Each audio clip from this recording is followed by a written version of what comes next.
आप गुस्ल करने जाओ तो एक वक्त से जाओ, उसमें किसी तरह का कोई भी शैम्पू का या कोई पॉलिथीन उसके अंदर मत डालो। आप जो इस्तेमाल करो ला के डस्टबिन में डाल दो। पानी बिला वजह फालतू अगर आप खर्च करते हो तो आप आने वाली नस्लों का हक मार रहे हो।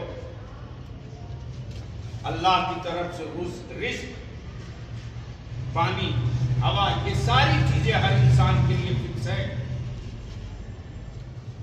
नल चालू है, आप साबुन लगा रहे हो, लगा रहे, नल चालू है, पानी गिर रहा, क्या मतलब?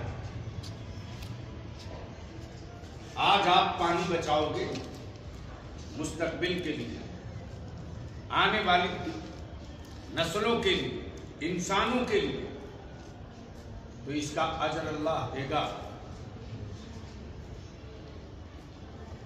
हर चीज का हिसाब, आप ही लोग में बोलते हैं जर्रे जर्रे का हिसाब होगा, तो आप फालतू पानी बहाइएगा तो इसका हिसाब नहीं होगा क्या? मौलाना का जुब्बा बड़ा बढ़िया है, छोड़ दो। सबसे ज्यादा कुटाई पिटाई मौलाने लोगों का होगा। इसलिए अपने को संभालिए और लुंगी उंगी पहन करके मार्केट में अल्लाह के वास्ते मत जाइए। समझिए मेरी,